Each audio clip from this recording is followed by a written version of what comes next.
আমি না এই ফুলটার ঠিক নামটা জানি না, তবে আমি ছোটোবেলা থেকে এটাকে ঘাস ফুল নামেই চিনি। ঘুম থেকে উঠে দেখি এত সুন্দর ফুলগুলো ফুটে আছে। হ্যাঁ, জানি যে এরকম একটা অবাক হওয়ার কিছু নেই, কিন্তু ফার্স্ট টাইম এই ফুলটা আমাদের বাড়িতে এত সুন্দরভাবে এতগুলো একসঙ্গে ফুটেছে।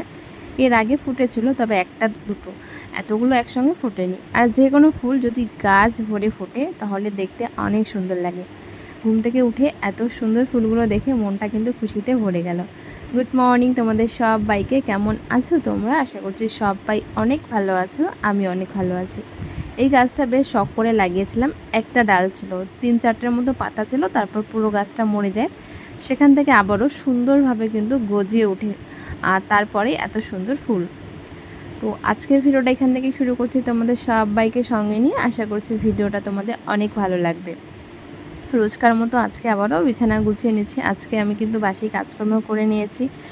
আজকে যেহেতু উল্টো রাত ছিল, বাড়িঘরগুলো একটু মুছাকুছা করলাম, তারপর বাসি বাসন মাজা, বাসি কাজকর্ম যেগুলো আছে আর কি, সেগুলো করে নিয়েছি।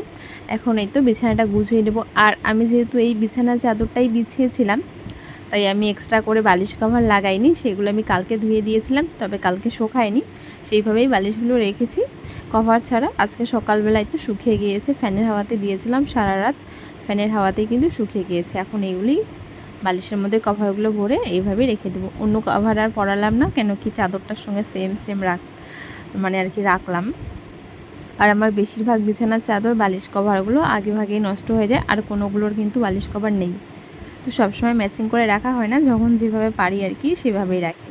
আমি কিন্তু বিছানাটা ভালো মতো গুছিয়ে নিয়েছি। আর আমাদের আমি এখানে ঘুমোই, আমি আর মা। তো আমাদের এই বিছানাটা খুব একটা ওলটপালট হয় না, আমার খুব একটা গোছাতে হয় না, কেন কি শুধু লেপ কাঁথাগুলো ভাঁজ করে নিলেই বিছানাটা কিন্তু দেখো একদমই টান টান আছে, শুধু একটু ঝেড়ে ঝুড়ে নেবো, ব্যাস হয়ে যাবে। কিন্তু বাবার ঘরের বিছানাটা পুরো উলটপালট হয়ে যায়, পুরো কুঁচকে যায়, তো সেটাকে একটু ঠিক করতে বেশি সময় লাগে। তবে আমার এই ঘরের বিছানাটা খুব একটা সময় লাগে না।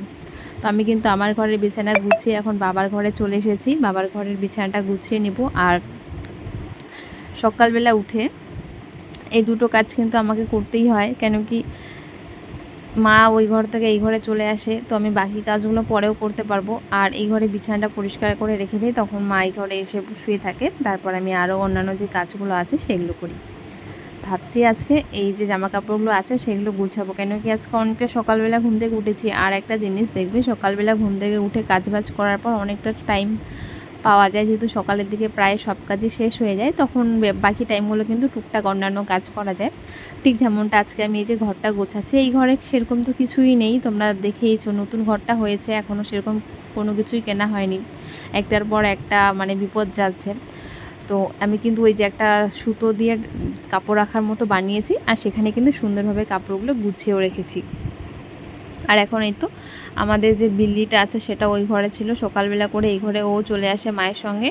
তো মা বিছানার মধ্যে শোয়, আর ওকে ওখানে একটা ছোট একটা কাপড় কাপড় টাইপের বিছিয়ে দিয়েছি, সেখানে ও শুয়ে থেকে। ওর তো শরীরটা খুবই খারাপ, আর ওর পাটা কেমন জানি একটা ঘা টাইপের হয়েছে, যার জন্য ওকে এখানে রাখা হয় এরকমটা নয়, ও নিজে থেকে এখানেই শোয়, শুধু একটা কাপড় পাতা হয় এটাই।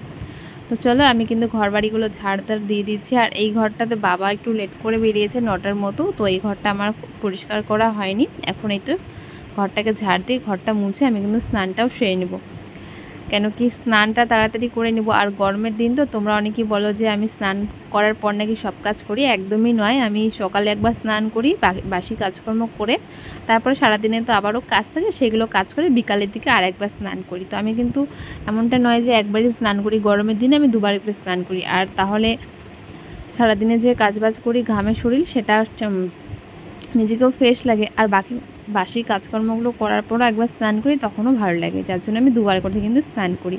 তো ঘরটারগুলো একটু পরিষ্কার করে মুছে কুছে নিয়েছি, পুরো ঘর গুছিয়ে নিয়েছি সুন্দরভাবে। আর ঘরটাকে কিন্তু ভালো করে দুবার করে কিন্তু মুছে নিচ্ছি ঘরটাকে, যেহেতু ঘরটা অনেকটা আমাদের জানোই যে এখানে বেড়ালগুলো হাঁটাহাঁটি করে, কুকুরও হাঁটাহাঁটি করে, আমাদের টমিটা, যার জন্য আমি কিন্তু দুবার করে ঘরটাকে মুছে নিই। তো এখন সিঁড়িটা মুছে নেব, তারপরে কিন্তু আমি স্নান করতে চলে যাব।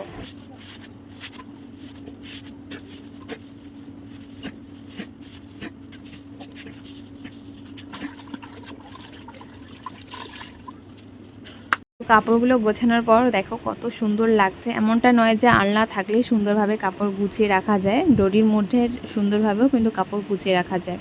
আমি কিন্তু স্নানের আগে বালিশ কভারগুলো আজকে ধুয়ে দিয়েছি, কালকে ওই ঘরেরগুলো ধুয়েছি, মানে আমার ঘরেরগুলো। আজকে বাবার ঘরেরগুলো ধুচ্ছি। বাবার একটা বিছানাতে বাবার 4টা বালিশ লাগে, তো 4টা বালিশ কভারই ধুয়ে নিয়েছি। কাপড় জামা ধুয়ে তারপরে কিন্তু স্নানটা সেরে নিয়েছি। বাবার যেই ঘরে থাকে সেই ঘরে বাবারই সমস্ত কিছু রাখার চেষ্টা করি, তবে একটা দুটো করে ওই ঘরে যেতে যেতে না আমাদেরও অনেক জামা কাপড় ওই ঘরে চলে গিয়েছে, মানে মায়ের নাইটি, মায়ের শাড়ি, আমার নাইটি, এইসব আর কি। তো ওই ঘরটাতে যেহেতু আমরা বেশিরভাগ টাইম কাটাই, বাবা শুধু রাত্রে এসে রাতটুকু ঘুমোয়, তারপরে তো আবারও চলে যায়, তাই ওখানেই আমাদের অর্ধেক দিনই চলে যায়। তো আজকে সমস্ত কিছু নিয়ে এসেছি, এখন এই ঘরেই ভাঁজ টাজ করে রাখবো। আর বাবার ওখানে শুধু বাবারই জামা প্যান্ট এসবই রাখা হয়েছে, তো কিছুদিন পর হয়তো বা আরও হয়ে যাবে।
জামা কাপড় গুছিয়ে তো চলে এসেছি রান্নাঘরে, এখন করব রান্না। সমস্ত কিছু এসে রেডি করলাম, আর এখন রান্না বসিয়ে দিয়েছি।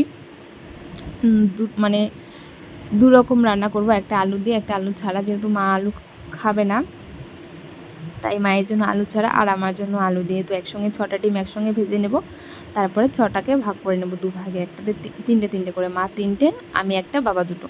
তো এইভাবেই কিন্তু ডিমগুলো ভাগ করে রান্না করছি। আর আজকে আবার বাবা হয়তো বা মাছ নিয়ে আসবে, ফোন করে বললো, যেহেতু জানতাম না যখন রান্না করছিলাম। তো আমি ডিম রান্না করছি, এখানে মায়ের জন্য করছি মশলা দিয়ে ডিমের কারি, আর এখানে আমি করছি আলু টালু দিয়ে আমার জন্য মাখা মাখা করব ডিম।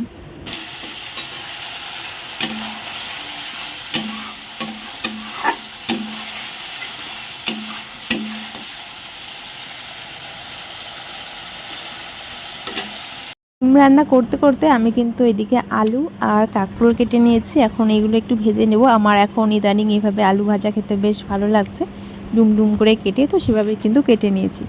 আলু ভাজাটা একদমই সিম্পল, কালো জিরা ফোড়ন দিয়ে করব। তো চলো রান্নাবান্না তো ওইদিকে হতে থাক, আমি এদিকে কিছু জিনিস মানে কৌটো খালি হয়েছে সেগুলোর মধ্যে ভরে রাখি, যেমন ধরো লবণ, হলুদ, বিস্কিট এনেছিল, তো সেইগুলোই আলাদা করে সমস্ত কিছুই রাখা আছে। তবে এই কৌটোগুলো যেহেতু অনেকটাই ছোট ছোট আর প্যাকেটগুলো অনেকটাই বড়, তাই এখানে রেখে দিই, আর বাকি যে জিনিসগুলো থাকে সেইগুলো আলাদা করে রেখে দিই। আর বাবা এখানে বিস্কিট নিয়ে এসেছিলো কাল রাত্রে। আর ইদানিং এই যে কি বলে বাটিগুলো পাওয়া যাচ্ছে, মেরিগোল্ড যে বিস্কুটটা হয় সেটা কিনলে একটা করে বাটি ফ্রি দিচ্ছে। তো এর আগে একবার আনা হয়েছিল, এখন আবারও আনা হয়েছে, এই যে এখানে ফ্রি একটা বাটি দেওয়া আছে। তো এটা আমাদের টমির জন্য, আর বিল্লিগুলো যেহেতু সকালে ওরা বিস্কিট আর মুড়ি খায়, আর বাবা যখনই চা খায় বিস্কিট নেয়, তখনই টমি একটা বাজে অভ্যাস হয়েছে, ওকেও বিস্কিট লাগে, তাই কিন্তু ওর জন্য এই যে মেরি বিস্কিট নিয়ে এসেছে, আর এখানে মিল্ক বিস্কিট, আর এখানে মানে ডিম লাইট যে বিস্কিটটা হয় সেটা নিয়ে এসেছে। এই বিস্কুটগুলো কিন্তু খুবই ভালো লাগে, খুবই টেস্টি। আর আমি বাবাকে বলেছি আবারও মেরি বিস্কুট নিয়ে আসতে, তাহলে অনেক বাটি পাওয়া যাবে। এই নিয়ে দুটো হলো, 6টা আনলে তো একটা সেট হয়ে যাবে, 6টা করে সমস্ত কিছু থাকে। তো দেখা যাক কতদিন আনতে পারে, কেন কি ওই বিস্কুটগুলো কিন্তু মানে কি বলবো, মাঝে সাঝে আমিও খাই, বেশ ভালো লাগে, টেস্টি টেস্টি লাগে। ওটা কিন্তু মিল্ক মেরি বিস্কিট, ওটা বেশ টেস্টি লাগে খেতে। তো চলো আমি ভালো মতো কৌটোর মধ্যে ঢেকে রেখেছি, আর এদিকে রান্না বসিয়ে দিয়ে সমস্ত কাজ করছিলাম। তো এখন টমির বিস্কিটগুলো ঢেলে রাখবো। এমনটা নয় যে শুধু টমি খায়, আমি মাঝে সাঝে খাই, বাবাও কিন্তু খায়, কারণ কি কোনোদের মেরি বিস্কুট খেতেও খুবই ভালো লাগে। তো সমস্ত কিছু এখানে একসঙ্গে আমি আলাদা আলাদা করে রাখলাম। আর যেহেতু একটা পুরো বিস্কুট, তাই ওখানে কিন্তু আটলো না। আর কিছু গুঁড়ো গুঁড়ো ছিল, সেগুলো আমি কিন্তু টমিকে দিয়ে দেবো। আর একটা জিনিস খুব ভালো লাগে যে ও চেয়ে খাবে তবু নিয়ে খাবে না। আমি দেখো ওকে দিচ্ছি তবু কিন্তু খাচ্ছে না, কেন কি ও বারবার মুখ ঘোরাচ্ছে, বলছে ওকে দিতে, কিন্তু ও নিয়ে একদমই খাওয়া পছন্দ করে না। আর এটা হয়তো ওদের একটা ভালো অভ্যাস বলতে পারো। ওখানে বিল্লিটা শুয়ে আছে, এদিকে মা শুয়ে শুয়ে ফোন দেখছে। তারপর ওখানে যে আরেকটা বিড়াল আছে বললাম অসুস্থ, সে কিন্তু ওখানে শুয়ে আছে। আর আমি যেহেতু সবজি টবজি কাটলাম, তো সেইগুলো ওখানে ছিল, পরিষ্কার করে নিচ্ছি আর কি। এদিকে আমার ভাত কমপ্লিট। এদিকে আমি রান্না করেছিলাম ডিমের কারি আর আলু ভাজা। তারপর অনেক রাত্রে বাবা আসে, আর বাবা নিয়ে এসেছে মাছ, তো সেইগুলোই এখন ধুয়ে বেছে রান্না করতে করতে অনেকটা লেট হয়ে যায়। এখানে রয়েছে মাছের তেল, মাছের ডিম, আর ছিল ভাজা মাছ। আজকে আর কিছু করব না, আজকে যা আছে তাই দিয়েই খেয়ে নেব, কালকে মাছের ঝোল করব। কেন কি এখন রাত প্রায় 12:30টার মতো বাজে, আর বাবা কিন্তু অনেকটা লেট করে আসে। বাবা কখনো 12টা, কখনো 11:30টার সময় আসে। তো এখন আমি এই যে বাবার জন্য ভাত বেড়ে দিচ্ছি, বাবা ভাত খাবে, তারপরে মাকেও দিয়ে দিব। আর মায়ের থালেই আমি একটুখানি ভাত খেয়ে নেব, কেন কি আমার খুব রাত করে ভাত খেতে ইচ্ছে করে না। আর বাবা আজকে বিরিয়ানি আনেনি, কেন কি একদম পুরো টানা 1 সপ্তাহ বিরিয়ানি খেয়েছি, এখন 2-3টা দিন স্টপ রাখবো, তারপর আবার শুরু করব বিরিয়ানি খাওয়া। তো চলো আমি বাবাকে কিন্তু ভাত দিয়ে নিচ্ছি, একদমই সিম্পল আজকে। হ্যাঁ, কেন কি বাবা তো জানোই যে দুপুরবেলা আসে না, আর যেহেতু মাছ আনবে তাই মা কিন্তু ডিমগুলো খেয়ে নিয়েছে। এমনিতেই মাকে দিনে 4টে করে ডিম লাগেই, সকালে 2টো আর রাতে 2টো। তাই যখন জানতে পারলাম যে বাবা মাছ আনবে, তাই সেই ডিমগুলো কিন্তু খেয়ে নিয়েছে। আর বাবা নাকি এত গরমে কাজ করলো, বাবা তো সারাক্ষণ রান্না করে, তো বললো গরমে নাকি আর ডিম খাবে না। তাই আমি তো বাবাকে মাছ দিয়েছি, আর মাকেও কিন্তু মাছ দিয়ে দিলাম। মাছ সকালবেলা দুপুরবেলা ডিম খেয়েছিল, তাই এখন আর ডিমটা দিচ্ছি না, এখন আমরা মাছ দিয়েই খাচ্ছি। তো এখানে মাছ আর আলু ভাজাটা দিয়ে দিলাম। এখন আমি টমির জন্য ভাত গরম করছি, মানে ঠান্ডা করছি, যেহেতু ওর ভাতটা প্রেসারে হয় আর প্রচণ্ড গরম, তাই ওর ভাতটা যে ঠান্ডা করতে দিয়ে আমরা এখন খেতে বসবো। দুপুরের আরও বাসি ভাত ছিল, মানে এটা তো এখনই প্রেসারের ভাতটা গরম গরম ওদের জন্য বেড়ে ঠান্ডা করতে দিচ্ছি। আবার বাসি ভাত ছিল, সেটাও কিন্তু দিয়ে দেবো। মোট 5জন কুকুর, 2টো আমাদের বাড়ির, আর 3টে কুকুর রাস্তা যখন ওদেরকে খেতে দিয়ে ওরাও থাকে, তাই সবাইকে মা কিন্তু খেতে দেয়। তো চলো আজকের ভিডিওটা এখানে শেষ করছি। সব